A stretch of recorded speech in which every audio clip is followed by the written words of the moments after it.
And you and I can sit here and say, no, look, technology is great. Soap saved so many lives and electricity did this and that. Like, yep, it sure did. But where is it headed? It's headed towards total annihilation. Ted Kaczynski was tortured under MK Ultra for 3 years every week. And so, according to his own psychology, he kind of needs violence to be the answer. So on the same day the Unabomber was created was the day that he died. He'd been planning suicide for a while, in my opinion, from talking to him, now writing, is he was just trying to make it to June 10th so that he could destroy the Unabomber the same day it had been created. Wait, did you mention that you wrote him? I wrote him, been writing him letters since high school, yeah. Hey, Ryan, can you hear us? Yeah. Yo, what's up? Hey. Oh, there he is. Perfect. Thanks for coming on, man. Really appreciate it. I should have got my Unabomber hat. Oh, well. Quick, go get it. Yeah, I got to rep the merch. Oh, yeah. I got a Coach K hat that I made. Oh, is that how you call him, Coach K? Uncle Ted, yeah. Oh, man. Uncle Ted. Yeah, that's funny. Coach K is... I haven't heard that before. That's a good one. It's a diss on the other Coach K because I'm from the Carolinas, so I'm a Tar Heels fan instead of Duke. Coach K is a legend, though, man. Both Coach K's, but I played football in college, and I always wanted to see a game at Duke, but I never got a chance to. Cool. All right, man. Well, we're already recording. If you're ready to go, we'll just shoot. We have a list of questions for you. Get your thoughts on the Unabomber here. Yeah, and then we'll get some other. I've been wanting to ask a couple other questions too. So it'll be good. Yeah, we've been following your work pretty closely recently. So Ted, talked a lot about like the decay of society, so to speak. Do you like?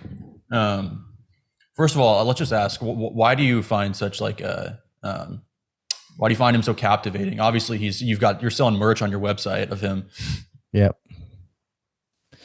Yeah, I think his manifesto and his books really laid out something that is underrepresented and something that needs to be said. And it's nothing any of us wants to be true because we love technology so much and it seems so beneficial.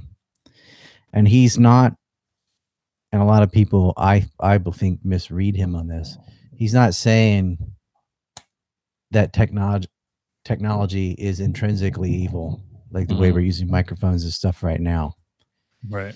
He's not talking about society being evil. He's talking about technological society, and he's not being prescriptive. He's being descriptive. Mm-hmm. And he's saying the way it is, the way it actually is, not the way it could be, not the way it ought to be, not the way you and I would do it. The way it is the combination of what he thinks is detrimental psychological effects that were unintentional by rapidly transitioning into this technological society, which gives overwhelming amount of power to people who own the means of communication and so on.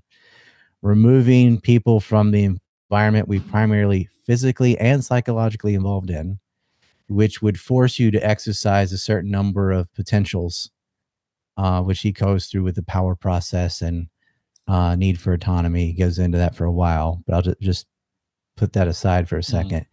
He thinks that, or he thought, because he's no longer with us, but he thought that we have a lot of psychologically damaged people as a result of technological society, removing them from natural processes that we primarily evolved in. So he has a sort of evolutionary take of why so many people have depression and different types of mental illnesses is because they're in this weird arbitrary environment where we put kids and sit them in a desk for 7 hours a day for 10 years. That makes them unhappy. That's why 1 in 10 women are on antidepressants, have severe depression, and little boys are on Adderall and all this other stuff. And you can get into, well, big pharma, blah, blah. Yeah, that's part of it. But a lot of people have sincere reaction to this weird environment that is necessary to sustain the technological environment.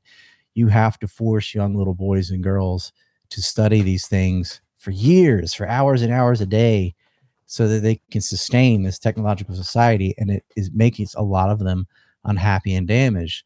And unhappy and damaged people gravitate to power. Nobody wants power. No one covets power more than the powerless.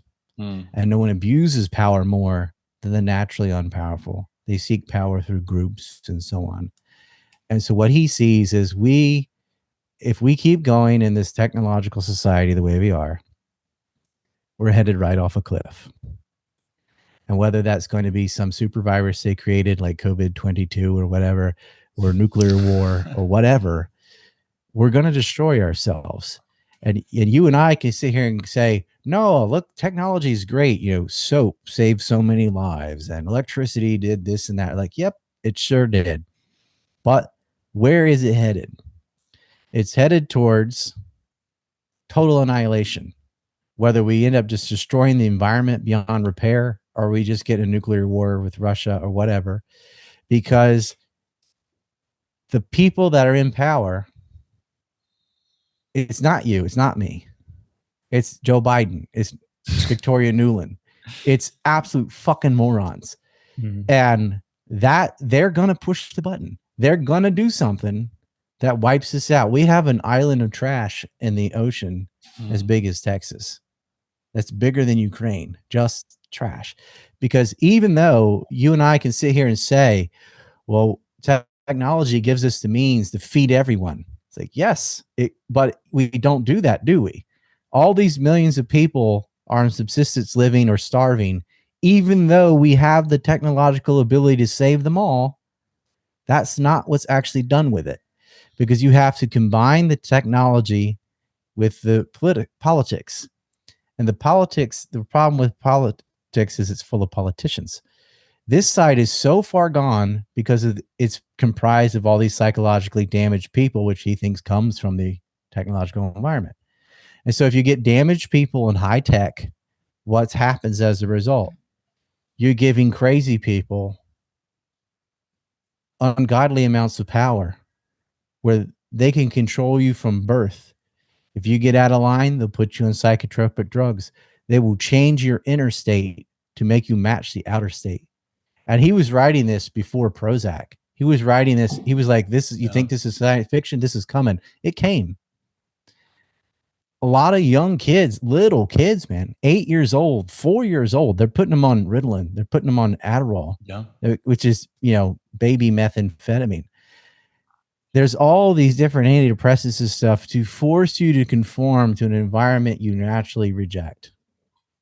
And these are the kind of people where the objective reality itself is under assault. Men pretending to be women, women pretending to be men. Soon they'll pretend to be cats and whatever, animals and stuff, and you're going to be forced to comply, or you're an evil bigot, whatever. This is what he sees. He says, you're running off a cliff, and you're going to have these damaged people with these mass means of communication and weapons and so on, and you're going to wipe out humanity. Because we don't have a cure to prevent the damage that technology is causing to the youth. And yet we keep ascending in our ability to just blow us all up, or viruses or whatever. And yet our humanities is just sitting here. Actually, it's going down. It's getting worse and worse. The more people are addicted to entertainment, the less information they have. I don't know if you watched Fresh and Fit, or Jaywalking back in the day with Jay Leno. Yeah. Fox and Friends just did a little episode on this. They went around and they're asking people who don't have extra chromosomes, they're not mentally retarded or anything. They said, can you name 3 countries besides the US, Mexico, and Canada? And they found grown-ass adults who couldn't do it. Worse, instead of saying, no, I can't do it, is they started naming cities or continents. They would say Dubai, Europe, whatever. So worse than, they don't even know that they don't know. Like, it's better to be aware of your own ignorance. They thought they did know when they didn't. These are adults. How is that possible? Because they live in a phone. They have all this information available, but that's not how they use it, is it? And this is Ted's point. He goes, I don't care what you could do. I'm saying what people actually do. He's being descriptive. If you make that technology where, I could learn about the moons of Jupiter in 2 clicks if I want to, or I could scroll on TikTok for the next 3 hours watching booty dances or whatever. Most people are going to choose the booty dance, blood sports, whatever. We have a growing portion of the population that thinks the earth is flat. And it seems counterintuitive. And this is why Ted IQ 168, he saw this 30 years ago. He's no. Right now, everyone knows the earth is round. They could make an argument for that, but just watch. We're devolving. Idiocracy was a prophecy, that movie. There are people that they're so gaslit by the mass media lying to them about everything. Hunter's laptop, weapons of mass destruction, Assad gassed his own people, whatever. They see so many lies that they don't know what they think. Well, that's a lie. So then they start questioning any other position of authority, all the way to maybe the earth is flat, because intuitively from walking around, it seems like it. Although the sun always rises in the east, no matter what part of the frisbee you're on. And it's not daytime everywhere all at once. It doesn't matter, because they'll just have ad hoc hypotheses to explain each event, even though they don't correlate with one another. But bridge principles and simple reasoning doesn't matter when you're dealing with a population that's either on prescription drugs or recreational drugs from the time they're like 11. They're on these pills, and then there's a lot of them smoke pot or snort it away or whatever. They have lost their ability to understand simple stuff that our grandparents would know in 5th grade. I'm in my 40s, and I'm from a very remote town on an island. Our grade had 23 people, and there's only one school. But every single one of them could name 3 countries. All of them would probably name 30. All of us. Because that's just a minimal thing. And then we had drug addicts in that too, but nobody was that level of stupid. We've reached that level of stupid. So especially with Western women. Western women realize that they don't have to develop a skill besides shaking titties on a camera. Hey, OnlyFans, man. I think 1,000 girls have made over $1 million last year. OnlyFans has doubled in revenue every year. It's like $2 billion or no, 18 billion, whatever the hell it is. It's valued at 18 billion. It's pulling in billions of dollars, because these girls are like, why should I go to school and study chemistry or biology or learn French or Spanish or whatever the stuff they have you do in school? Why do they need trigonometry or any of this stuff when they're like, that's not going to correlate to a job? They can make more money selling pictures of their feet than they can understanding any of the academic stuff in school. Why do they need to read about Macbeth, whatever? Hell with that. They need to learn how to use filters and AI and get some good bikini shots, maybe go to the gym 5 days a week instead of going to school. And they're right. They definitely will make more money than trying to learn anything. Yeah. That's where we're at. And that's high tech. High tech is driving us to a point where we're going to have fake women, like completely AI women that simps are still giving money to.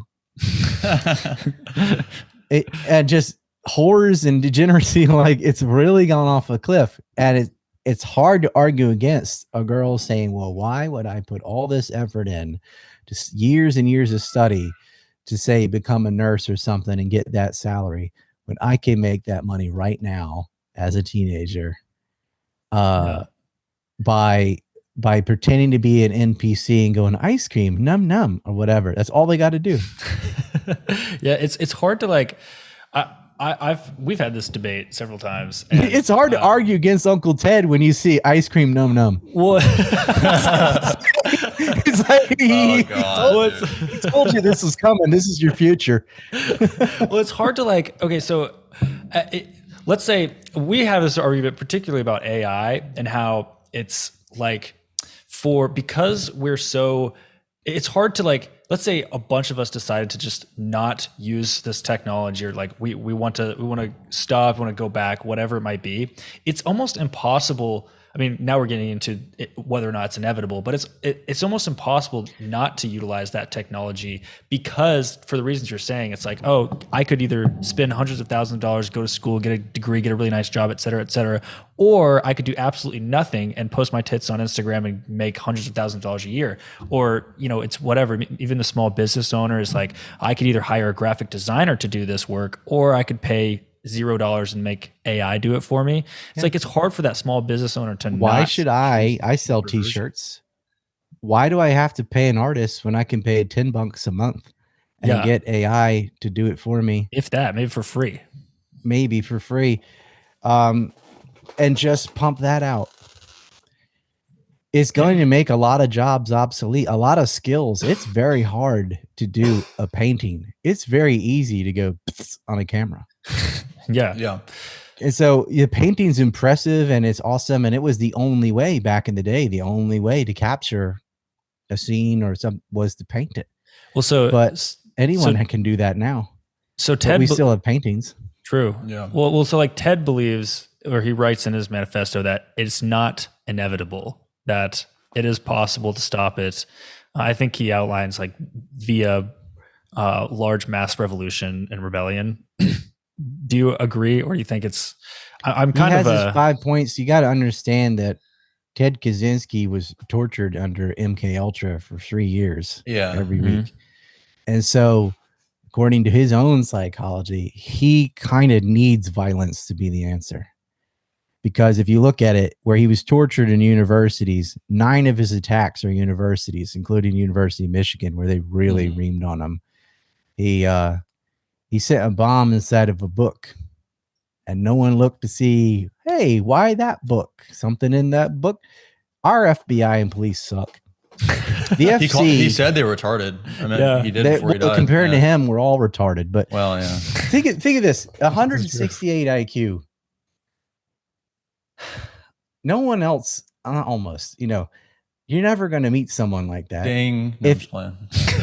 No, not even close. 168. Look, you're talking about less than 100% when you get around 150. Anyone's like, well, IQ is 200. No, it isn't. If you're that kind of genius level, mathematician, or whatever your skill is, that's like us being stuck in 4th grade for the rest of our lives. If we're as smart as we are now, and we're surrounded by 9-year-olds, and there's no one in it, like, that sucks. That's it. There's very few, maybe some really smart 9-year-old that you're fucked. And that's how it's like. If you're so ahead of the curve, you are so isolated intellectually that you can't understand other people. Why are you stupid? Like, why are you doing that? Don't you see the consequences? No, they don't. Well, so what do you think? Do you think it's inevitable, or especially with AI? Because like he was saying, we're headed toward a dystopian technocratic nightmare, and there's no way to turn the ship around. Really, that doesn't matter if you sent bombs in the mail; it wouldn't matter. That we're fucked. Like, you're this is not. Well, this is reality. I don't see this. Well, I don't know. I don't see us coming out of this. Joe Biden doesn't know where he is. Look at the presidential candidates. It's all Zionists every time. All the propaganda against Russian stuff is not going to change.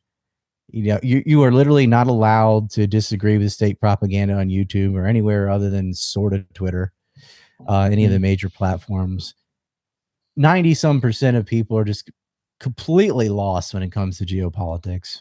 They have a very passionate opinion about Ukraine. Probably couldn't find it on a map. They have the same thing, like Palestine, Yemen, whatever. They don't care. It's music videos and movies. They really, and Ted talked about this too. It's not just the psychotropic drugs. It's death by entertainment. They keep you. The circus is so fun that it doesn't matter what's going on. It's like alcoholics. Drinking's fun until you get liver failure. And you can keep avoiding the hangover by just keep drinking until then you get organ failure. But they don't want to see what's outside the tent. And it's bad if you look outside the tent. And I'm not a crazy environmentalist. I'm not a climate change, the sky is falling, ice caps are going to melt 8 years from now every year, dollar is going to collapse tomorrow every day. I'm not one of these doomsdayers like that. Like, that's not what's going to do it. What's going to do it is worse than any of that, really, because we're not passing down all the information we've accumulated is not being passed to the next generation. The kids today, Zoomers or whatever, don't know anything, and it's our fault. Mm-hmm. They know how to use a computer and stuff. It's going to get to the point where people can use the machines and not know how to build them.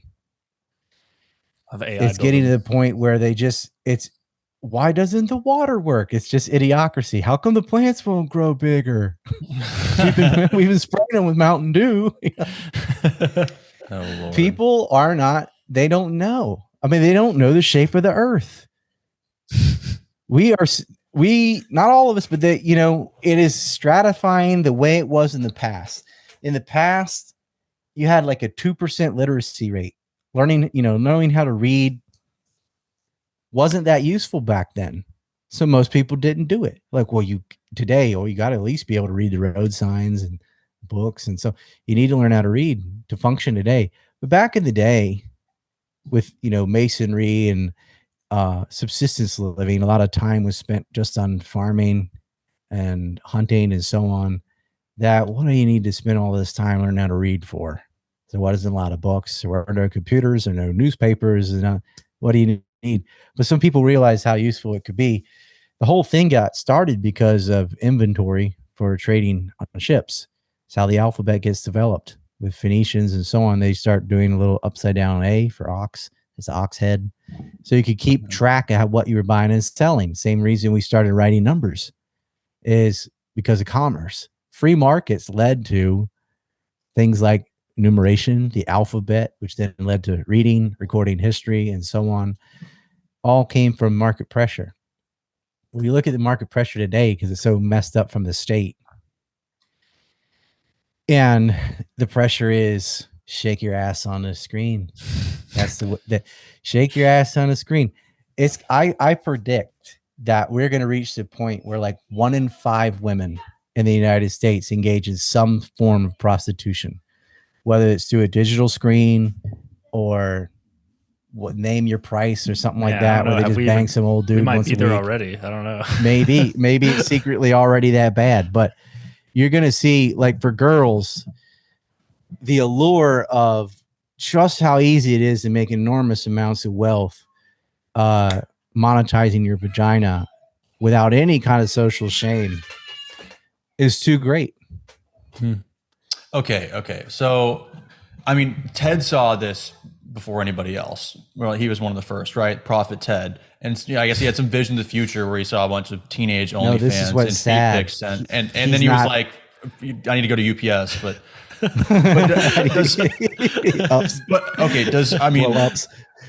it's hard.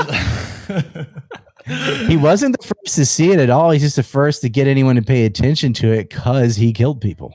Okay, but let's talk about this, because is it possible to have, I mean, we talked about we're living in an unnatural environment, and he was absolutely right about that. It is kind of the naturalistic fallacy, though. It's like, just because it's unnatural doesn't mean it's bad. And like, I think there is like a balance we could strike here. Like, it's hard to imagine society progressing a different direction, if that makes sense, especially technologically.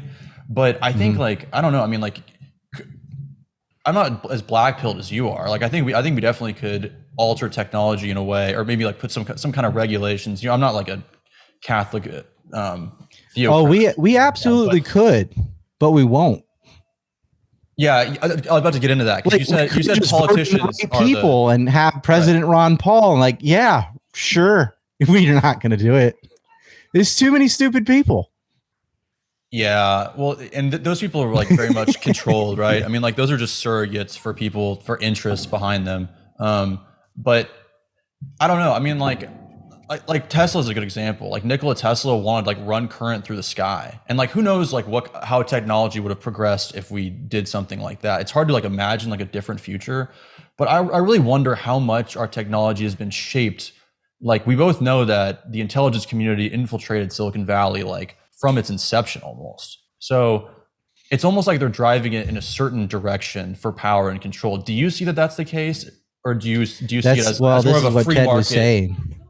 Okay. He was saying that the primary reason technology is so bad, technological society, is because the damaged people are the ones directing it. But they're going to be damaged people directing it because technology itself is psychologically damaging. It's not that all tech is bad. He was fine with the tech up to, say, Roman times, aqueducts, all that. It's when it becomes alienating and when it becomes deeply psychologically harmful that it starts this cycle where at first, yep, innovation is great. It's definitely a good thing not to spend all day hunting and fishing and possibly starve. That's not his point. His thing is it's reached the point where most of it is totally unnecessary. It's a complete assault on someone's sense of self-worth to get them to buy a $5,000 handbag or whatever. People are working not because they need to or have to or self-fulfillment or no, they're excessively gathering wealth to spend on shit they don't need because they've been convinced through the arm of advertising and stuff that they're a loser unless they have it. That a lot of consumerism is built around breaking down a person's sense of self-worth. And so this hamster in a wheel, status seeking guy has to have 15 girlfriends, whatever. You got to look this way. This is driven by insecurities, and that the market forces actually have an incentive. Marilyn Manson talked about this too, to break down your sense of self-worth. Oh, you got a pimple? Perfectly natural thing. You need this cream. Oh, you have this? You need this. You need this ring. You need this. I mean, what is a diamond anyway? Why do you need a $8,000 watch or whatever? It's a flex. I'm important. I was able to earn this. And we all know that money completely correlates to intelligence, even though it doesn't at all. It's driven to consistently break people down on every measuring stick, to make you feel bad, to make you feel insecure. And the only way to fix it is to buy this stuff. If you get that Ferrari or whatever, I don't know much about cars, but you need that. Of course you don't. And it's become excessive. He doesn't have a problem with tech if it was used the way you and I can fantasize about. He has a problem with how it's actually used. And this is the point that blows past everyone, is everyone wants to think of it as an ought rather than an is. And this is different from Hume's guillotine because it's not about a moral question. He's talking about how people will actually use technology. Once the internet's invented, everyone just learn everything because you've got an encyclopedia right there. Ted says no. You know what they'll do? You know what they'll actually do if you make an internet that gives free information about everything? Porn, video games, and other nonsense. And he's dead right. Now you can say, and I would agree, yeah, but you could bunch of stuff. And Ted would say, but you don't. You can, yeah, but you won't. Because psychologically, there's such a big drive for sex and so on that you cannot get rid of. That what people will really do if they have access to just about anything you want to know. I want to learn about the Napoleonic Wars. I can do it. But more often it will be the case that people would rather see, a woman undressing from an army uniform than learning anything about any kind of soldiering, anything. They want to see titties. They want to see vagina. They want to see they want to see the train wreck. I mean, that's what they're going to do. Are we always going to resort to our lower, urges as humans? I mean, is the way out some more of like a spiritual awakening, so to speak, or just kind of like a maturation of just people in general? Like, is that, I mean, I don't know. I mean, are you fully black pill on that front too? Well, this is the thing he did. He said our own altruism in the long run becomes a detriment. So you can think of, I'll give you a simple example. There are a lot of people that have professional careers and good life and everything because of one invention, eyeglasses. You have glasses. Some people, you take that away, and that includes contacts and stuff. They're basically blind and totally unfunctional. They could, if you took that invention away, they might sweep the streets, if that. But when you add that, you fix this thing, this problem they had. So that's a great technology at first, but eventually we're all going to have to wear glasses, because then we're also fixing the diabetics and this and this and this and this and all these different elements. We keep inventing stuff. We keep fixing all these natural disabilities. But then we all breed that together and end up with someone that has to have those things to function. Someone that needs glasses and a hearing aid and this and this and this and this, to where that's the future. We're completely dependent, almost cyborg-like, to, this is way out there, right? This is way out, but this is where we're headed. The evolutionary pressure to make us adapt to our environment is gone, because now we make our environment adapt to us. And when you make your environment adapt to us, you need more and more. We're going to need nuclear power plants everywhere. We're going to need tons of energy. We need all this stuff to keep it running. See, we can't survive on our own anymore. The medicine part, though, is where it's like tough to even. So like you have technologies that are, sure, you know, the invention of the microphone, computer, iPhone, et cetera, and that's like, okay, yeah, let's maybe you think that we should stop at a certain point. Medicine, though, is kind of hard to morally, I mean, if you have the technology or you think that you can solve a problem to improve someone's life physically or save someone's life, there's like a moral question of you have to, or, you know, or you're just willing to let people die from, you know, whatever it might be, diabetes, various cancers or whatever. So it's hard to say, like, it's hard to make the argument that, in at least that sense, that technology shouldn't improve. Right. Well, he would say, for example, like diabetes, how much of diabetes is because of all the sugar you intake? Well, like if we didn't have all these GMOs and corn syrup and all this crap, we didn't have a big problem with diabetes in the past. It's like you're curing what you create. You have, well, what do we need, a heart bypass surgery, whatever. Like, well, if you weren't obese, you wouldn't be in that situation in the first place. That I mean, a lot of that is true. Like if you look at the what was it? Like the Amish community, I think their rates of cancer totally are unaffected by zero. COVID. Yeah, completely. They didn't have TV. Yeah. They didn't even know existed. Yeah. Yeah, they also have like zero. Of course, autism. if you can cure, I feel like if you can cure blindness or semi-blindness by putting glass in front of your face, why not?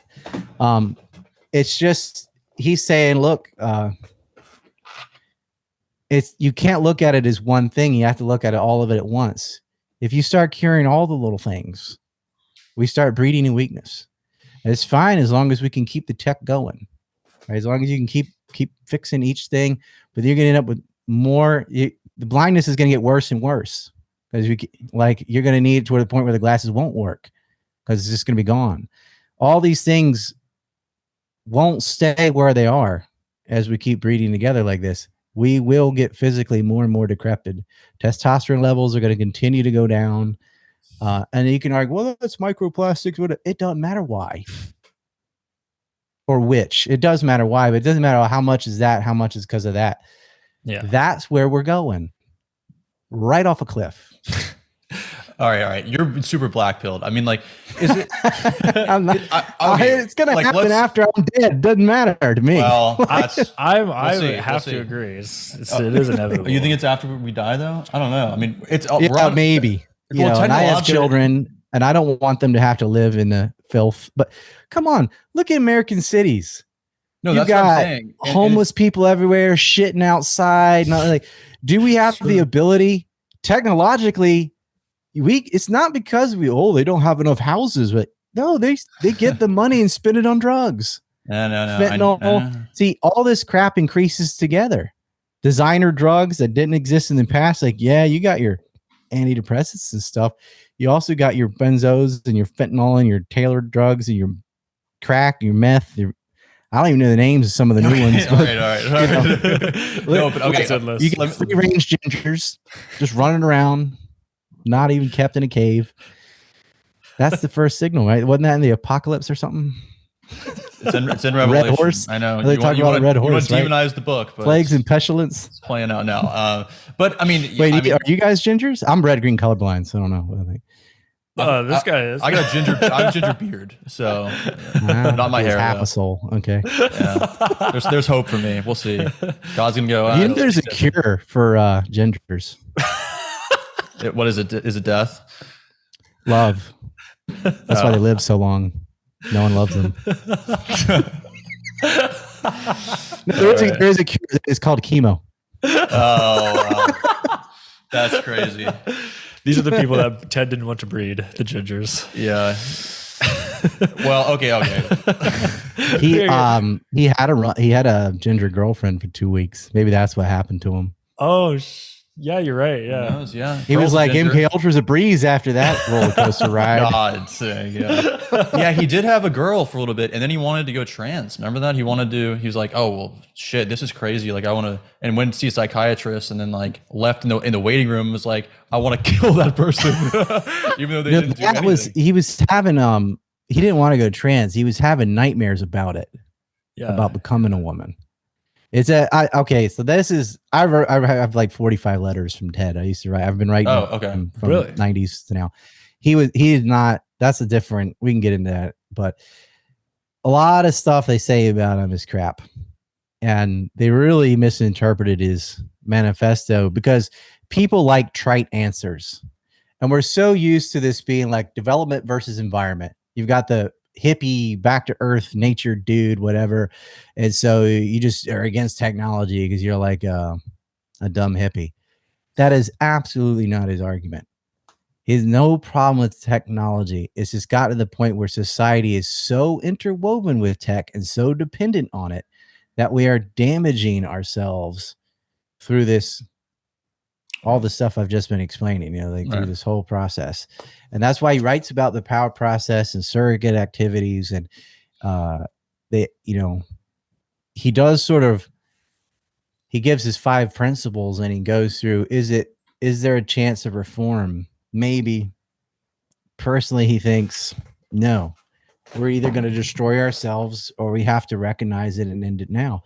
Thing is, no one's going to stop. You can't stop technology. Because, we are dependent on it. And the ill effects of it are so hidden and takes such a holistic view to even recognize we're there that the majority of us will never see it until we're falling off the cliff already. Yeah, okay, there is no reason to be making thousands of nuclear warheads, but we do. There's no reason to do gain of function research on viruses, but we do it. Yeah. No, it's gonna end not well. Now, I mean, are surrogate activities really that bad? He's really shitting on him in this paper, like it's some like, oh, you're never gonna find meaning from this. It's a bit of a straw man, but you get what I'm saying. Like, for example, like I told you, I used to play football, and like I never like had like, oh man, this is like a pretty meaningless experience. Now, I mean, it is a bit different than I guess other activities, but where you're like, you're working out and stuff like that, and out in the sun, and maybe that helps also with happiness. But like, we have to work out to play football. No, I know that's what I was saying. Is it's beneficial towards happiness in general. Like it's different. Maybe other activities are a little bit technically like scoring points isn't in the game. Isn't what football is. It's the whole process, right? It's the whole the whole thing. And his thing about surrogate activities, I think, is very personal because he was a mathematician and he figured out pretty obscure proofs that 12 people understood. He's like, why did I put all this energy into finding the curvature of a collective something with spirit, whatever the hell it was? Yeah. So what? He just thought they used me to figure out complex problems. But what was it to him? He had a much more fulfilling life living on a farm in Montana shooting squirrels than he did solving math problems for people who hate his guts. So think of it from his point of view. He's not thinking about sports. He's thinking about, why am I driven to this super technological corner of finding out, the mating patterns of butterflies or something? Whatever, dude. Like it's just not worth it to utilize a kid unless it's your choice. Now, if it's tied to autonomy, that's fine. But what they did is they found some prodigy child, who had excelled in mathematics, especially, and stuck him in Harvard at 16 years old. Right. Yeah. Because they're like, this kid's really smart. Let's see what he can do for us. No one asked what about him? What does he enjoy? What's he want to do? Right. How detrimental will it be to put someone socially who's 16 in with a bunch of adults at Harvard? He'll never get a date. He'll never get, like, he's too young. He's too this. He's too that. There are a lot of other things besides your academic ability that are different with the way we stagnate schools by age and so on. They didn't care. They're like, but look at the math he can do. Yeah. And so he's saying, if you really are interested in that and you really love football and it makes you happy, that's autonomy. You're choosing to do it.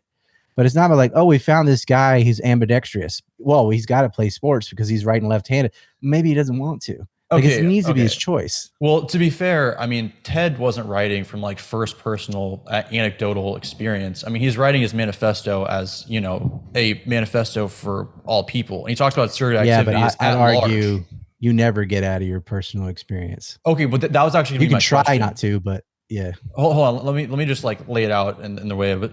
So how much of his manifesto at large, you can go into the specifics of surrogate activities, was him like projecting his own, I don't even know. I mean, how his psyche, so to speak, onto this versus his actual objective thesis and kind of diagnosis of society's ills and how to fix it.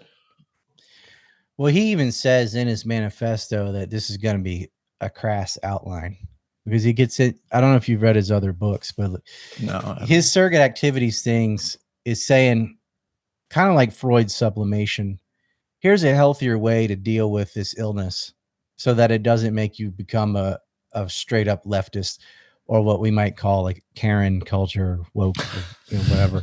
Because he keeps saying leftist. That's such a loaded term, left, right. People in there imagine, oh, that just means Democrat, right? No, he's talking about a psychological type. He's not talking about, he just poor word choice, just saying the leftist with a capital L.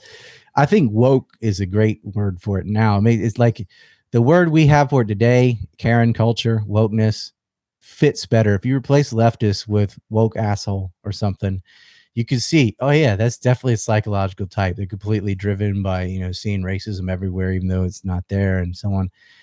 One way to avoid that, if you're being squeezed by the alienating technological environment that he says we have, one way that you can salvage some of yourself is through surrogate activities, finding some sort of power process by excelling at some kind of activity.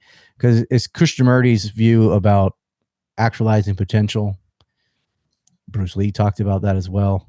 Anthony Robbins even talks about that happiness and fulfillment are different things. And there's a whole philosophy about happiness. Let me just put that over there. But Ted's seeking fulfillment, and he's saying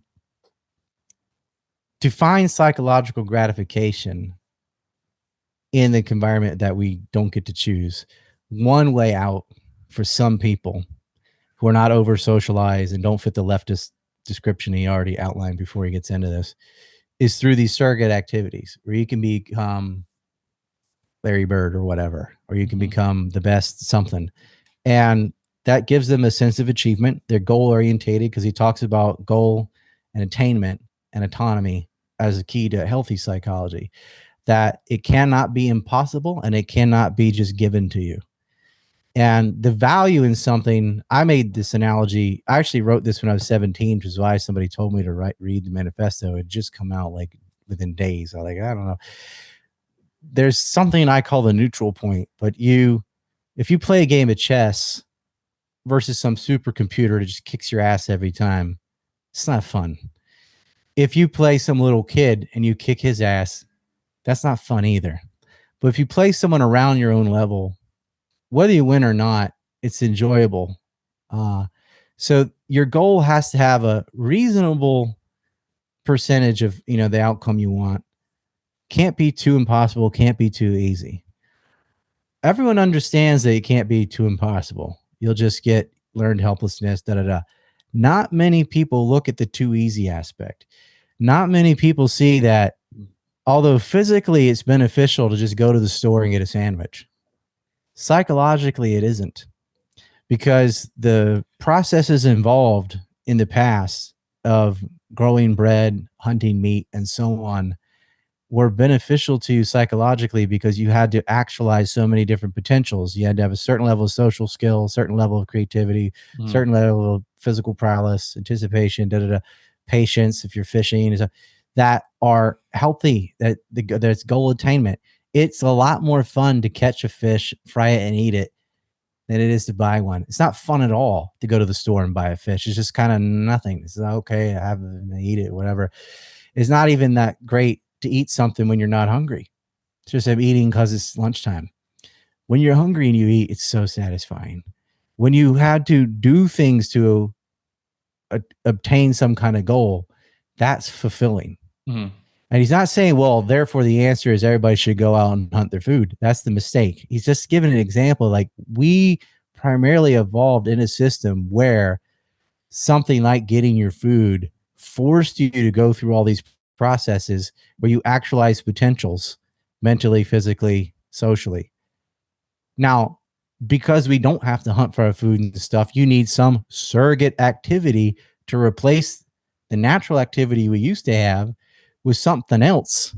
So that, let's say you're going to play college football. College football is a, you know, depending on the college, elite athletic achievement. And so you have to know whatever your position is, right? Your defense, offense, whatever. You got to know all the plays. You got to know where to be. You got to be in a certain physical shape because you got to tackle people. So if you're on defense, you got to run. You got to do so many different skills that you have to practice over and over and over again because the other guys have practiced over it. It's not as simple as throw the ball, catch it. This takes an enormous amount of effort to achieve that level of ability to be on a college team. And the point of football is not, oh, I scored the points. It's all the stuff that went into it, gave you a sense of fulfillment because you're definitely using physical activity. Football is a lot more academic than people realize. Like, a playbook is almost like a freshman class because there's so many different things you have to memorize and codes and things. Yeah. There's definitely a social component as a team, camaraderie, and so on, that it's fulfilling the stuff that if it hadn't been football, all you guys would have been hunting boar or something. But because we don't have to hunt boar, we're going to play football. You know, the motorcycle replaced the horse and so on. That was in you already. You needed some sort of game to replace all the physical activity and stuff that you're not doing anymore because you don't have to hunt and fish and gather and farm.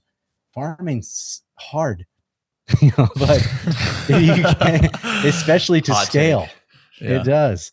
And fishing's hard. All that stuff is difficult and yet very rewarding, very, very.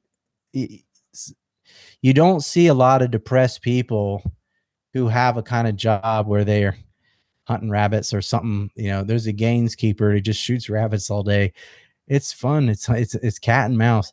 They have something they're engaged in. A lot of people that live a long life didn't stop working. Whatever the job was, they didn't retire at 65. They stayed engaged. They stayed doing things. And so they're surrogate activities. I mean, you just call them activities. You got to have something, but what you're really doing is replacing something you lost that is no longer necessary because technology is giving it to you instantly. But giving people instant stuff, this is like going back to playing the 5-year-old in chess. It's easy to win. If you give people stuff, you take something else away from them. If you put someone on welfare, yeah, they'll have money to buy drugs, or I mean food or whatever, but you're getting rid of their work ethic, their sense of agency, their sense of their sense of Autonomy. self. Yeah, their autonomy's gone. They're dependent on something. They have all their leisure time. They don't have to work, but they are miserable. That's why they're doing so many drugs and stuff, is to escape reality. A job would fix a lot more than income. A job provides a psychological well-being that it doesn't come from just giving people things. You're going to create a despot, the spoiled child, right? They give them whatever they want and they end up just a brat. Hate themselves, hate the world. Someone gets a sense of self-worth from being able to accomplish tasks. And so you got to find the right goal attainment and achieve at least some or most of your goals. That's how you get a sense of fulfillment. Okay, so yeah, I think you're definitely dead on, because that was going to be my critique. I wasn't sure how you were going to answer that question, because it seems like surrogate activities are a good proxy for, or maybe it's like a development into the first world of like our actual natural state, so to speak. So and yeah, like I've had multiple different, and I know like other people have too. So it's not necessarily like inherently unfulfilling because it's a surrogate activity, which was my impression of what kind of Ted was getting at. Now, obviously I don't have access to the whole papers. By the way, that'd be really cool. I don't know if they're like a digital version or something like that. I'd love to read more on it, especially for the full video we're going to release. Probably is. He'd be rolling in his grave for you to see a digital part of his foot. Hey man, don't come at me. All right, I'm using the tools I was given. All right, at least I'm not like subscribing to OnlyFans. It's inevitable. So it adds one other component to that, though, is autonomy. So if you didn't want to play football and your parents forced you to, or something like that, then it doesn't work as a surrogate activity. Thing is, we can't all be engaged in surrogate activities. Someone needs to see the whole picture. So while we're doing that, the politicians are still running us off a cliff, because he says, you look at technology, could do all these things, but most of the world is the third world. Most people, even though we have all this tech, live in abject poverty, complete destitute, don't have enough to eat, even though there's an abundance of food, and don't have enough clean water, even though there's a clean. Some of them are happier psychologically, but they're physically unhealthy. They're dying. And so why can't you have both? Why can't you be physically and psychologically secure? You could, if tech was directed the right way, but it isn't, because the people in charge are psychologically damaged. So you have to have some way to cut this loop where you can have the tech but not get alienated by the tech, so that it ends up being driven by damaged people. And there is a way to do that. So yeah, you're probably pretty bullish on the new innovations like Rumble and Substack, huh? I know you're on Substack and Rumble, but I'm banned on everything else. So. You got Twitter. You're on the bird. I did get my Twitter, my X. Yeah. Exactly. Yeah. Excuse me, it's the X or whatever. I do have that since like middle of January this year, but I've been banned for years. I'm banned on Meta, YouTube, Patreon, PayPal, all that stuff. I'm even banned on crypto exchanges. And why? That's crazy. It is crazy. All right, what did you say? I get people who are banned who are just like neo-Nazis or something, because that's actually against the rules. But why am I banned? What'd they say? I'm banned because I have information that's detrimental to the system. People call it the Matrix. Older people used to call it the man. Ted called it the system. If you've never read it, you need to read The System's Neatest Trick. It's only 8 pages. Uncle Ted wrote it. Oh, I'd love boy, it describes today. It's like all these people kicking the problems of yesteryear, pontificating about their moral authority, about 17th century slavery or whatever, and how they're better than those people. It's they spend an enormous amount of time solving problems that have already been resolved, so that the current problems just go right on by. Okay, the System's Neatest Trick. It's like 9 pages. Everyone should read it. Oh, we'll read it. Yeah, we definitely need to read it. Back to the leftism thing. You talked about you critiqued kind of where you talked about his critique of leftism, or for lack of a better term. Good, dude. Paragraphs 11 through he also 16. critiques though conservatism though. What are your thoughts there? I agree. I mean, it's just. It was more satisfying to hear the bashing on the left, because they annoy me more than the conservatives. Yeah, no, that's at least the conservatives like, we're going to cut off trans surgery at 4th grade. Nothing under that, though. At least there's a line somewhere.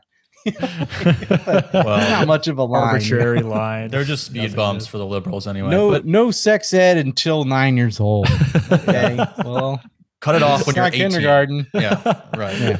No, but okay. So that's DeSantis, though. That's what he did. Like, you can't have this until 5th grade. Like, oh, what a win! What a W! Yeah. You can learn how to give it head only once you're 5th grade. No, but we're not doing anal till 6th grade. Okay? Right. But no, his critique of conservatives was actually super interesting, I thought, and actually kind of runs right at the heart of a lot of conservative debate going on right now. With the rise of automation, stuff like this, there's a growing sentiment with like the Tucker Carlson crowd, so to speak, that is almost not anti-automation, but in a sense that is true. Like, for example, you want to be careful about it. Yeah, exactly. They want to regulate. They don't want to, especially with regards to like joblessness, because how much it affects the economy. And so, like, driverless cars is a good example. It would displace a lot of people that have only a high school education. I don't remember the exact number, but it's a ton. I think it's the #1 job for people who are just high school educated in the US. So it would, and the catastrophic effect from something like that would potentially wreck our economy. Now, I would argue that a lot of truckers get some of the best education because they're not going to college, which is just indoctrination nowadays. And they're on the road listening to Ryan Dawson podcasts and stuff for hours at a time. They end up knowing more history and more everything than the ones going to school. That's your biggest demographic, truck drivers? No, that was a big shout out, wasn't it? But I have one in particular who's a buddy of mine. And he drives a truck and he makes more money than a lot of these academics do. And he's very educated. I don't know whether he went to college or not, but I know he finished high school. But I don't see college as what it used to be anymore. Okay, definitely not. Fair enough, but I know what you meant. Like, well, higher education. I'm like, is it? Oh, is it just more identitarian nonsense at this point? Okay, but the idea that these truckers are going to start learning to code like when they're done trucking is kind of the point. Is that like AI is going to replace code too? That is true, but the point is like already has, the word low skilled is just gradually increasing year to year due to automation, AI. So we're looking at a world of people who can use AI versus can't use AI. You better learn to use it or fall behind. All jobs in the future are going to be how well you can run the AI. Yeah, or a little bit like, can you use a computer or not? Because if you didn't get that skill. Do I sound like someone else? You sound like, are you an accelerationist or no? What's that? It just means that AI is inevitable. So let's not even put guardrails on it. Let's just accelerate this thing to the finish line and just see what happens. So that's what he thinks too. And I'm like, why would that? Just like vote for Biden. Just get it over with quicker. No, I let AI throw my votes in. It's just fine.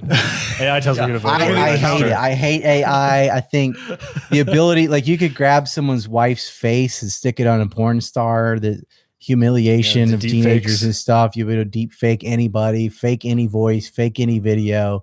That expression, it's all fake and gay. Well, it's going to get to the point where it's indistinguishable unless someone has a deep grasp of history and go, that's not real. I mean, you could see long ago, Forrest Gump met President Nixon and it looked real. You can already copy someone's voice. Like, you can make Tucker Carlson say any ridiculous thing. You can make Trump play Minecraft. You can do Trump and Minecraft, whatever. But think of how bad this could get. People might start wearing the face veil and stuff in the future because they don't want their face getting grabbed because someone will stick it on a porn star. There's so many ways to humiliate people when you can just. And this is what I hate about Meta. I'm like, are you stupid? You're going to digitize yourself into a meta universe and give someone your body and your face? They can rape you every night now. You put your kids on Meta, some sicko out there is butt fucking your son or the likeness of him completely because you just gave him the information. AI will allow for so much abuse. And let me tell you something. That's exactly what's going to happen with it. You're like, oh, but we could do. We're not. It's going to be used for porn. That's what AI, like half the fucking internet. AI is going to be driven by multi-billions of dollars into fake porn. That's what they're really going to use it for.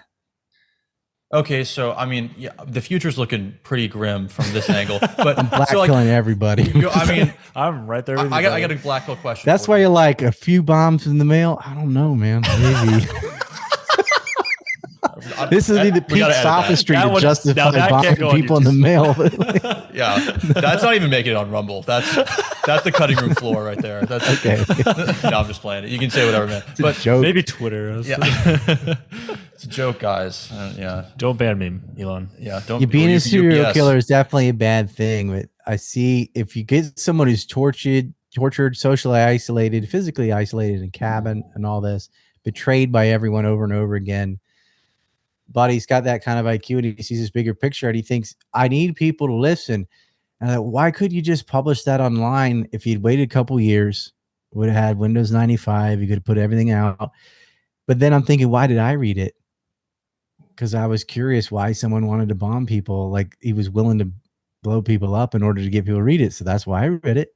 It's a sick thing that I don't want to be true, but that's absolutely why most people read his manifesto, is they were like, what is this about? What did he want to say so bad he was willing to do it? Also, he did not do that by himself. There's a lot of evidence that this Freedom Club that he's talking about was a real thing. Say yes. more. For example, okay. I don't know if you know who Deadling is, but there was Nathan R. was he was Enoch. He had a bunch of aliases. He would write the Times. He would write the Washington Post and New York Times usually with these aliases saying there's going to be a bomb at such and such place. Tell them where it is and to give them details and everything. Sign the FC. And he would attribute it to Nathan R. and a couple of them. Nathan, it wasn't Ted. That was another guy living in California who had correspondence with Ted. He had copies of pieces of the manifesto on his computer. I know people who saw it. And everyone stopped when his manifesto was published. That was the end of it. Even his brother, everyone knew. He admitted Ted doesn't lie. If he said, before you go publish past this that, and I'll stop the bombings, then he will. Do you have? So there was no reason to turn him in, because he in letters to each other, he goes, why did you turn me in? You knew once they published the manifesto that all the violence would end. You did it because you hate me, because you're jealous of me. You always have been. Do you knew that was over? Once they published it, he was done. He turned him in anyway. And the rest of the FC quit. But that's what he called the Freedom Club. Cunts. And there's but there was a network, and a guy in California, and there's one in Mexico who was part of this. Mexico. And they screwed up because when one of the cohorts placed the bomb in front of the computer store in California, dressed up with a hood and the glasses, the police sketch you've seen that doesn't look like Ted. Ted did a withdrawal from an ATM machine, the Blackfoot Reservation in Montana. And so that's I don't know how many hour drive, but he could not have been in both places at once. He didn't mail it. This was placed there. He could not be doing a withdrawal in Montana at the same time he's placing a bomb in front of a store in California. And the FBI, if you're like, why wouldn't they know that? But, well, why didn't the FBI, weren't they concerned with how Bruce Ivins mailed anthrax from New Jersey and Florida at the same time and show up at work in Maryland? They didn't care. It doesn't have to make sense. Looks nothing like him. Sketch looks nothing. You think like the sketch is not him? It's a wig. No. I love the sketch, but he could not have been in both places. Wait, so the sketch, and you don't think Ted isn't going to go up and place a bomb somewhere and run away when he can just mail it safely from wherever. What was the Mexico and if you look guy? at it, when do all the deaths occur? The last few bombings kept getting worse and worse. When the reason he was called Unabomber was UNA's United Airlines. Oh, I thought it was the barometer bomb he put in the carousel package on that plane. Easily could have blown up that plane. That was a warning saying, I can take down commercial airlines anywhere in the country. He purposely made it. There was some smoke and some smoke inhalation and stuff, but I'm not going to explain how to make the bomb on, Yeah, it but I'm just saying all he had to do was add more of the component X and it would have taken out the whole plane. So he let them know, publish this or else. And they still didn't do it. It's like they wanted him to blow up planes. And then he didn't blow up planes like they called his bluff, but he absolutely could have. He could have taken out hundreds of people, and there's nothing they could do about it. It was all injuries up until the last few. And this is when you start seeing hand-delivered packages. And that was from these cohorts that he had who are at large. One of them's dead, actually, recently.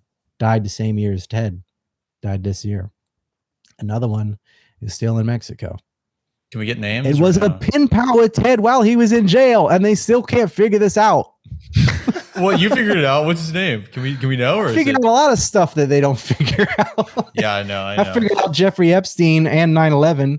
And these, I don't think they even try. I mean, goddamn, the FBI was told by an Iranian informant that bin Laden had a plot to use airplanes to attack the World Trade Center. They told a special agent in charge, 2 translators. It didn't matter. Mike Fagale put the kibosh on it. It never reached. The CIA was following around. They knew that Khalid al-Midhar and Nawawi al-Hazmi had met KSM in Malaysia. They knew where they were living in California and knew they were going to flight schools. I knew there was a plot to use airplanes, and they knew the World Trade Center had been attacked before by Ramzi Youssef, who's the nephew of KSM, which is the guy they went to meet, and couldn't figure out they're going to use the airplane to attack the World Trade Center. Bullshit. They knew, or they didn't care, or worse, they didn't know, and they're that incompetent, which means they're useless. But there's so many things. There was that Tennessee shooter, right? The transgender woman, whatever. Yeah, we're in Nashville. She had an ankle, whatever, had an ankle bracelet that said 508-407 and a bunch of numbers on her clothing. She hit a Christian school, and they couldn't figure out what 508-407 was. The cops didn't get it. The FBI didn't get it. I'm like, well, let's see. She hit a Christian elementary school. Do you think those numbers might correlate to the Bible? Yeah. It was a study course in Jeremiah, and if you look up those verses, it says that I will even condemn your children and your children's children, and later do not weep for the dead. They didn't read it. But like, this explains her motive, his, whatever. I don't know. It was a woman trying to be a man. I think is what it was. I think so, yeah. It explains it. I imagine all the other numbers were different Bible verses they didn't look up. Don't weep for the dead. Weep for the one who is exiled. It's woe is me, and I'm condemning your children, because in that the Lord condemned even their children. And so she-male decides to kill their kids and condemn them. And is quoting Jeremiah and wrote it and put it specifically numbered on an ankle bracelet, an ankle art or whatever. That is not just some random number, 508-407. And it's I think anyone who went to Bible school would know that immediately, but I don't think people read that either. I think a lot of Muslims and Christians don't pay attention to their own books. They don't know chapter and verse. I'm like, you think this is a book from God and you haven't memorized it? If I went to Episcopalian school, got confirmed Methodist, Catholic mother, went to both churches. I know that stuff from going to Sunday school every week. And it's not even my religion. It's like, how would you not know that immediately? All the cops and like, it's a Christian school. He shot children. The verse says, I'm condemning your children. They didn't. What else would the numbers be to? It's not a 6-digit number. It's 2 3-digit numbers. Do you think that's incompetence on the, overall Unabomber stuff, the transgender stuff, whatever? Do you think that's, particularly with the FBI, do you think that's, they're just that stupid, or do you think there's like, why would you not monitor the people who are writing him the most? Well, that's what I'm saying. Do you think it's like top down purposeful neglect, or? Yeah, I don't think they care. I think it's a salary I think really? it's propaganda. You see all these cop and lawyer shows, CSI. Oh, Paul's that. Look at the reflection in the background of the thing, of the super clue, and find the DNA. That never happens. Cops are road pirates that give you speeding tickets and parking tickets. That's mostly what they do. They sit in the car and observe people all day and generate money for the state. And anytime there's a school shooting, they wait outside until the person kills himself. They're not there to protect you. They watched Antifa and BLM riot and burn down car lots and didn't arrest anybody. Okay. You're right. This idea that the FBI and the police are out there, some super sleuths looking at hair follicles and stuff in the Sherlock Holmes, bullshit. They barely do anything. They do COINTELPRO and entrapment cases. Yeah, I was about to say know the answer. That's what they actually do. And they invade Silicon Valley companies like Twitter and stuff like that. But okay, so let's go back to the Unabomber though, because you were just mentioning some jaw-dropping stuff here. I mean, does anybody in the public know he was this not shit? Alone. I don't know. I was community probably that knows, but okay, wait, hold on. Let me finish the question though. Like, do you have like legit evidence of this? I know you said you like knew a guy in California that like saw his laptop, one of them. But like, do you have like substantial evidence for something like this? Yeah, there's two tiers because, all right, first is the evidence that he could not have done it by himself. Same with Bruce Ivins. If you think Bruce Ivins was guilty of the anthrax, that he didn't drive all the way down to Florida and then go here. So either he didn't do it or he didn't do it by himself. Now, I'm not saying Ted didn't do it at all. He did it, but he didn't do it by himself because he couldn't do it by himself. He can't be in Montana and California at the same time. He says in his own manifesto, us, us, us. He puts FC, or someone puts FC in the bombings to show that there's this freedom club that has been established since college, by the way. Did anybody go back and talk to his girlfriends and talk to his psychologists and all that? They talked to one of his psychiatrists who also wrote to him for a long time. A librarian wrote him quite often. Thought he was basically a good guy that got tortured and went off the rails. That was her opinion. But he would go in and read books. He really hated loud noises, and the motorcycles and stuff would come. Ted also put razor wire across the road in Montana. He was going to clip the next motorcyclist. I was like, I've thought about stuff like that, but I don't actually go and do it. I hate loud noises, but I'm not going to murder people that ride a motorcycle, but in your head, you think, damn it, they need a damn oar in the face sometimes, but you don't actually do it. He really, really hated loud noise. He got moved in prison because of the noise. It bothered him. He needed solitary. That's something, and maybe he had autism. A lot of the real autistic people hate loud noise. Nobody likes loud noises, but I'm talking about like you start having murderous thoughts when people are loud. So don't ever move to China. There's no volume control. There's no volume control on these people. Why not shut up? But like, yeah, it's where are they going with that? Oh, so he could not have done at least that one bombing, and that's all you need.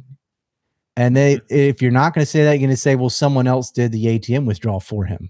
Well, then you have a cohort doing that to make an alibi. Oh, he was over here instead of over here. Either way you slice it, if someone did the bombing or someone did the ATM, and if you're saying Ted did the bombing, someone had to do the ATM, you have to have collusion. You have a conspiracy. And the fact that he himself is saying we, us, us, it wasn't a fake organization. And then I know somebody in this, I'm going to do a video just on this because I feel okay. Sorry if I was trying the thing is, information. I had to think about it for a long time. I'm like, I'm going to have my life scrutinized and the FBI go through all my shit for explaining this to them. But I figure they've probably done that. They couldn't figure this out. I'm like, man, there was a lot of talk, especially in the 90s, of this group. And lots of people had seen verbatim paragraphs of this manifesto from this guy in Montana. And I know I don't want to get myself in trouble because it's like I didn't believe it. You gotta understand, I was in high school at the time. I just finished high school, and I didn't think this was real till after the fact, because it just seemed like it took me a while even though I had all the direct evidence about Epstein going, wow, this is really a billionaire that owns an island full of pedophiles. That it just seemed like a movie, but it was real. And so even though I was writing about it, I'm like, I hope I'm wrong. Like, I hope this isn't, I hope they're not really doing this, because it was so disgusting. I didn't want to think this is a real thing, even though I knew it was. And this is another incident. I'm like, are there really people out there that bombed other people and just got away with it? Yeah, there are. The thing is,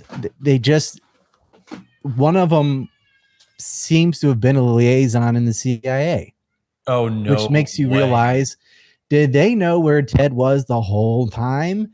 And just, their budget kept inflating to try and catch this guy for 17 years. And then when his own family is like, this is him, then they can't deny it. Because if you do that, how do you explain to family, oh, no, we're not going to go look at that property you specifically gave us the address to. Right? They have to go get him then. And they did. Well, the manifesto's out, but they, why not go after the cohorts? Ted didn't say anything. You couldn't even send him books without, they would throw him in the trash. A lot of things they wouldn't give him access to. They're so afraid of this guy. They monitored all his letters. He would write things in codes on postcards. Right. Yeah. Where he'd put spirals on clocks. I have this one postcard from him. He chose from Sydney, Australia. He's not in Australia. At the time, he was in Colorado, Max prison. Right? Why am I getting a postcard of this thing in Australia? And I know he's a mathematician, and I saw the stuff on it. And I'm like, I'm going to give this to a family member who's also a mathematician. She writes math textbooks for colleges and things. Have her say, what does this mean? Guy was so clever. He had to hold it up to the sun so that you could see the numbers come to the front. And it would just be silly messages that, I'm not going to give an example. Well, okay. Just saying like, Merry Christmas or something like that. But you'd have to do this math to figure it out. It wasn't saying the next bombing is here or anything like that. There wasn't a next bombing. And they said they found bomb making material in his cabin. Yeah, that's almost anything. You have material. You could have made a bomb. He was not in the middle of mailing another bomb. Once the manifesto was out, he was done. Wait, they said he had an actual bomb there too, not even just like one in the movie, like one ready. Yeah, in the Netflix. They said he had 2 bombs, and then first it was none, then 1, then 2, and then it was like one on the table that he was about to mail. Like no, he didn't. And his group quit. I think a lot of them, when he got arrested, thought, we'll let him take the fall. We're done with this. But you have to think, if he's the one that's crazy, MK Ultra, whatever, and this is really passionate thing for him, and he's, sending bombs, but why would the other people do it? Just the FBI can't find us. It was a little fun cat and mouse game or something. Like, what's the motive for the other people that aren't really like ideologically serious about it? Just this is fun that there's this character called the Unabomber and they can't find him. We're gonna just continue. We're gonna bomb people and put FC, because they wrote enough about what was in the notes to know how to copy it. So they don't even have to be colluding with Ted to do it. They had like, and what about like the evidence photos? Like there's like photos of the quote unquote bomb that he was gonna send. Well, they had photos of. Do you think it was all staged? Not much.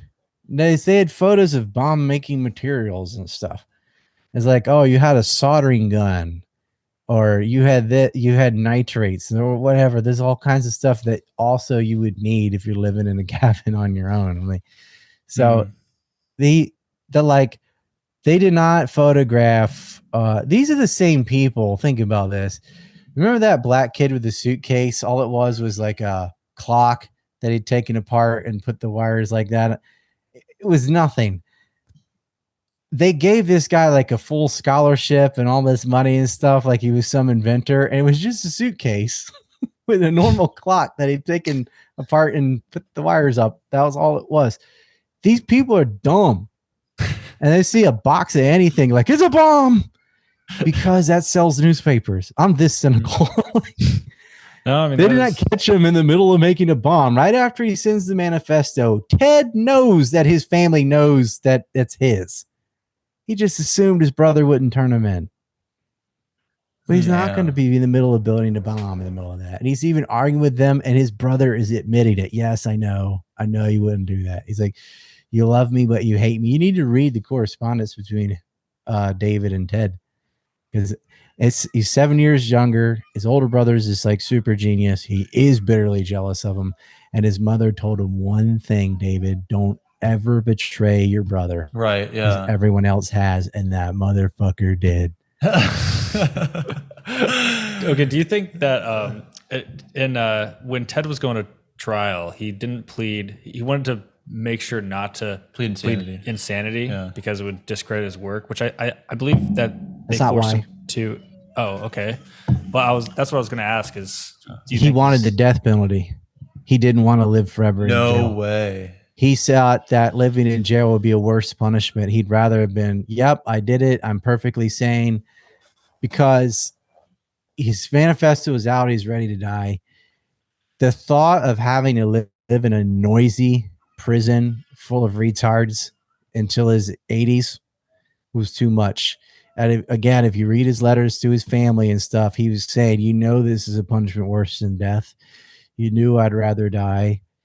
And because his family was trying to say, yeah, he's insane.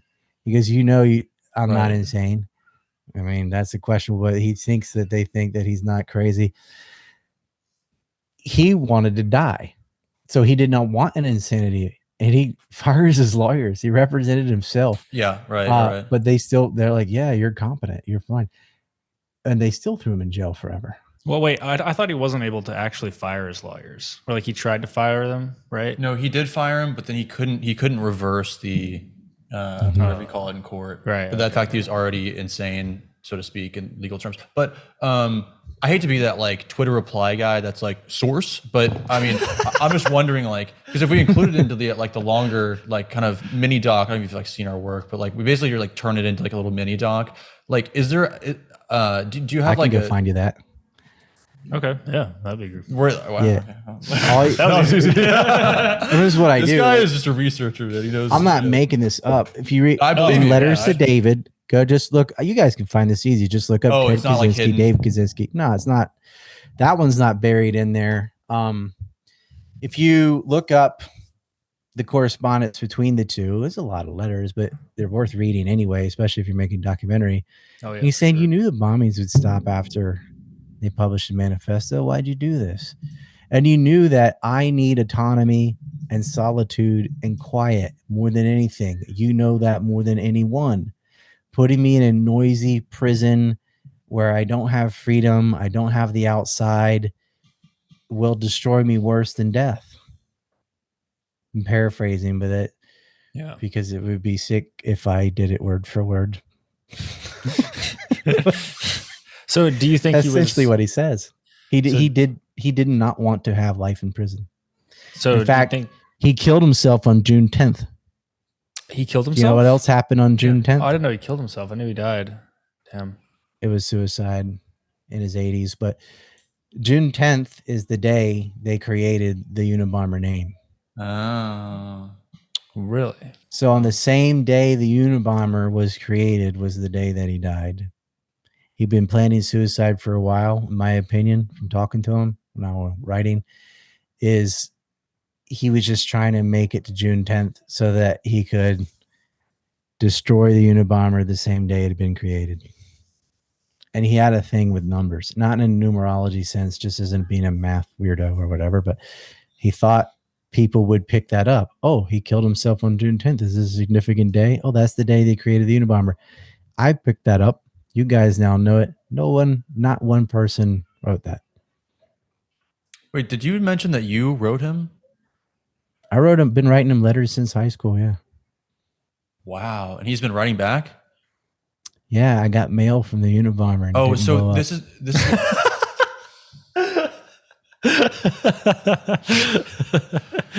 I didn't write him for a long time, but I wrote back in like 97, 98. As soon as I got his address, I started writing. I was curious.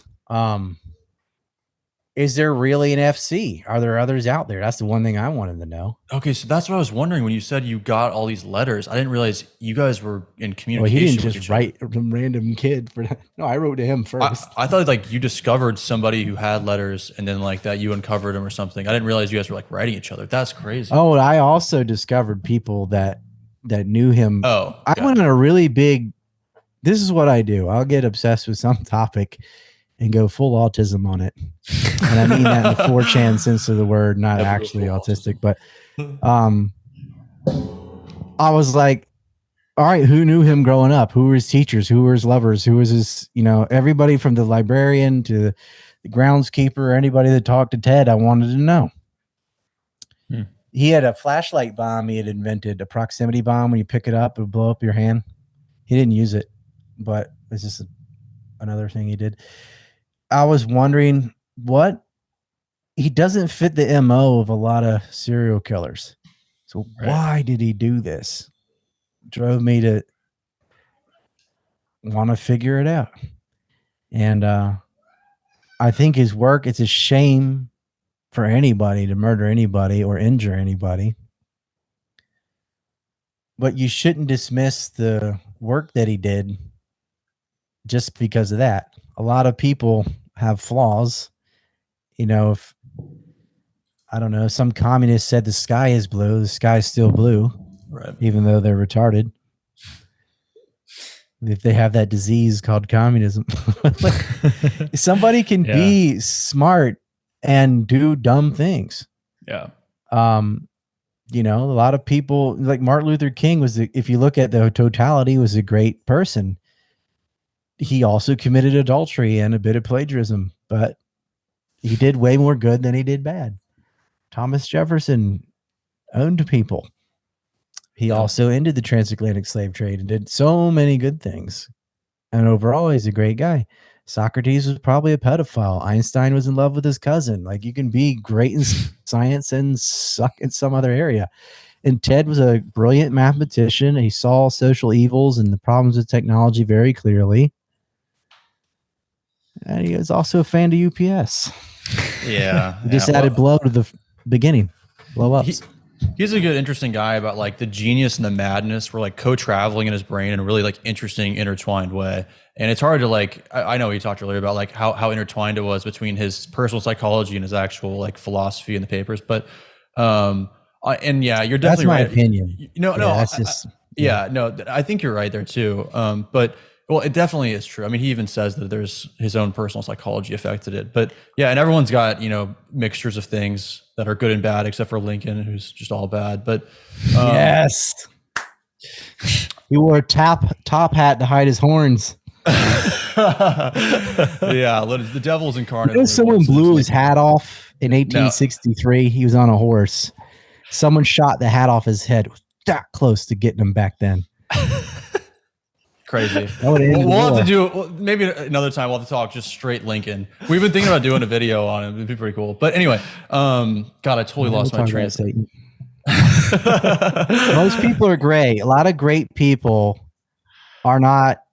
They're not Ron Paul. Like most people, even Gandhi. Pick someone historical that's pretty esteemed, has some dark parts. Yeah. No, for sure. Okay. No, but I was going to ask about the Unabomber.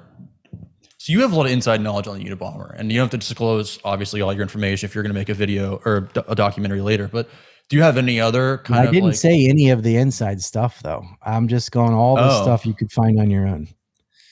What about his letters are his private communications to me. Yeah, and I will honor that. But everything else that I'm saying here is from the manifesto and his books and Systems Need a Trick and so on. He put the FC in his manifesto. It's not just letters to me. So I can say that because it's in both. I knew that, but obviously the official narrative is that FC was like a cover for essentially he was acting as if he was in a larger group. So I don't know. I guess I haven't seen the evidence for the fact that he was acting in a group. Oswald did this all by himself. Okay, don't divert on me like that. Okay, that was an unfair maneuver. No, but What other like aspects of like the Patsy. mainstream version of the story is like false, would you say? In terms of like the Netflix and like main movie and stuff like that, maybe just even mainstream. I didn't watch the Netflix because people are like, don't, it'll trigger you. And I'm like, okay. So I can't comment on that. I just know that it's Netflix, so it's probably full of shit. Yeah. I never saw it, so I don't know what they're saying about it. Is there anything like the MK Ultra stuff that people that stuff's like pretty? Yeah. I don't know. Let me finish that question too, though, just in general, Sorry, but also MK Ultra. Yeah, we can double. Yeah, MK's overblown with it got Alex Jones, you know. They act like it's Clockwork Orange where they hold your eyeballs open and you're watching death scenes or something like, you know, the Manchurian Candidate, MK Ultra, gay frogs. It wasn't like that. It was Federal Bureau of Narcotics giving people LSD and watching them have sex. And they did try all this Sidney Godfrey mind control crap and regression and torturing people, sleep deprivation, all that. You know what they figured out? The most reliable way to manipulate somebody into, say, assassinating somebody is to pay them. It's a lot easier to give somebody who's poor $100,000 to kill someone than it is to completely brainwash someone, hypnotize them or whatever, and get them to do it like that. Way easier just to pay an assassin. And that's why MK Ultra, MK Naomi, and all the other little mind control cults they did, I swear they're just doing it because they got off on it. MK Naomi is MK Ultra on children. And that led to the Finders cult and a whole bunch of other cans of worms you probably don't need to get into, but it was completely pointless. So is torture. This whole ticking time bomb, like there's a bomb out there and we need to torture this guy to find the location. No, he's just going to bomb it. There's not going to be a timer. That whole thing is just to justify torture because they enjoy torturing people. It gives you no reliable information. I mean, under torture, people admitted to being witches because whatever to make the torture stop. You know? Right. It doesn't give you any reliable answers. They just say whatever they think that you want to hear so that you'll quit torturing them. That's all it does. Plus, it's immoral. But even if you're like, I don't give a damn about morals, if you're a neocon or something, you can say, well, it's also not reliable. You actually get a lot more through bribes. You say, you know what? Would you like a little extra piece of meat today? You know, if you're in jail, that'll get them. Being friendly works more than, you know, tied to the whipping post type of stuff. They just, you know, they got nothing to lose. They'll tell you whatever they think you want to hear. There's no point in it. Not to jump around. The other misnomers on Ted was the first question. I think a lot of people they misinterpret the manifesto. They think he was just some nut hippie that hates technology. Yeah. They also think he killed way more people than he did. 3 died, 2 from the bombing. Yeah, I was about to say. People think it was like hundreds or something. Or he's at large for 30 years, 17 years. Just little facts like that to get wrong. And so I'm not really totally sure, but your assertion is something to the fact that, like, was he trying not to kill people at the beginning and just trying to get his message across through acts of, obviously, this is terrorism still, but at first he thought with the airline bombing, I'm going to make it real clear what could have happened. But he didn't want to murder 100 people. Like, he thought this would be enough. And it wasn't. So he kept sending more bombs and they kept getting more and more deadly. And people will say, well, why didn't he just attack politicians? If you're going to mail a bomb, hypothetically, like in nowadays or something, why not hit the Speaker of the House or somebody important, you know, like a lobbyist, because that's who actually runs things, but which he did hit. No, it was more like the DC snipers. If you want to have really effective terrorism, you got to make it so that it could be anyone. He was targeting universities. He wasn't targeting a specific person in the university, just whoever. Because just like the DC snipers, if you remember, people in Maryland and even like Northern Virginia were afraid to go to the gas station. And they were just killing one person every few days, but it was random. It could be a kid, black lady, be a ginger, be whatever. I guess they use silver bullets for the redhead, but they killed whoever. so that there wasn't a profile like, well, I'm safe because I'm not a politician and I don't da-da-da-da. That anybody at the university could get a bomb in the mail was far more frightening than if he had just gone after certain people of power or whatever. Computer store, lumber lobbyists. You can see he was aiming broadly at what he found to be evil institutions, but it didn't matter who it was. And at first, he aimed to injure. Okay, yeah, He did a warning on the plane, and it kept escalating. Bigger bombs. It's not hard. It's not like a guy doesn't know. All they do is put more explosives in it. I mean, it's not rocket surgery. But he thought, okay, I'll blow off a finger or something. He was trying to think, this will be enough. That's pretty bad to lose your hand anyway. But they got worse over time. And it's not because he perfected his craft and just got better at building bombs. He knew how to do that the whole time.